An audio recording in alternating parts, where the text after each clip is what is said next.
ایک فقیر چودھری کے ڈیرے پر آ نکلا۔ چودھری بڑے مزے کے ساتھ اخبار پڑھ رہا تھا اور مزے مزے سے چائے بھی پی رہا تھا۔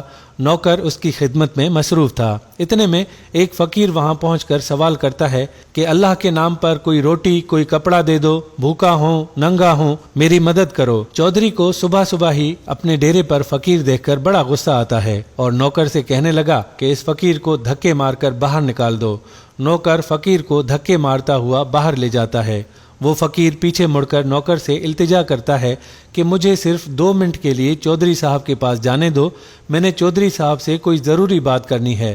نوکر واپس اندر جاتا ہے اور چودھری سے کہتا ہے کہ فقیر آپ سے 2 منٹ کے لیے کوئی ضروری بات کرنا چاہتا ہے۔ چودھری نوکر سے کہنے لگا کہ ٹھیک ہے، اس کو میرے پاس لے آؤ، سن لیتے ہیں کہ وہ کیا کہتا ہے۔ نوکر باہر گیا اور جا کر فقیر کو لے آیا۔ فقیر چودھری کے سامنے زمین پر بیٹھ گیا اور سوال کرنے لگا کہ چودھری صاحب مجھے یہ بتاؤ کہ میں ابھی کے ابھی اگر آپ کے سامنے آپ کے ڈیرے میں مر جاؤں تو آپ کیا کریں گے؟ چودھری صاحب نے جواب دیا کہ میں تجھے غسل دلوا کر، سفید کپڑے میں کفن پہنا کر اور تیرا جنازہ پڑھوا کر تجھے دفنا دوں گا، اور تیری تدفین کے بعد لوگوں کو بلا کر قل پڑھواؤں گا اور کچھ کھانا بھی ان میں تقسیم کروا دوں گا۔ یہ سنتے ہی فقیر بولا کہ چودھری صاحب جو کفن آپ میرے مرنے کے بعد مجھے پہنانا چاہتے ہیں، خدا را وہ کفن مجھے ابھی دے دو تاکہ میں اس کو سلائی کروا کے اپنے ننگے جسم کو ڈھانپ سکوں، اور جو کھانا آپ نے میرے کل پر تقسیم کرنا ہے وہ مجھے ابھی دے دیں تاکہ میں اپنی اور اپنے بچوں کی بھوک مٹا سکوں۔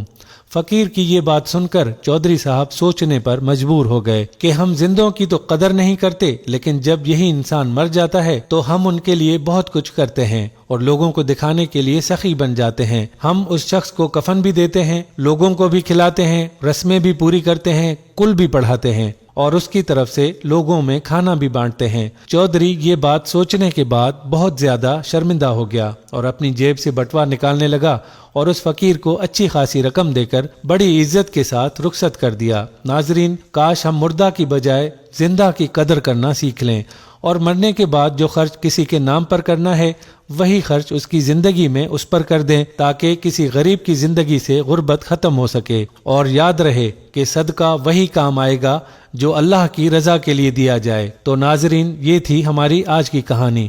پھر حاضر ہوں گے ایک نئی کہانی کے ساتھ۔ امید ہے کہ اس ویڈیو کو آپ زیادہ سے زیادہ شیئر کریں گے تاکہ لوگوں میں کوئی احساس جاگے۔ ایک نئی کہانی کے ساتھ پھر آپ کی خدمت میں ہم حاضر ہوں گے۔ تب تک کے لیے اپنے میزبان رضوان الحق کو اجازت دیجیے۔ اللہ حافظ۔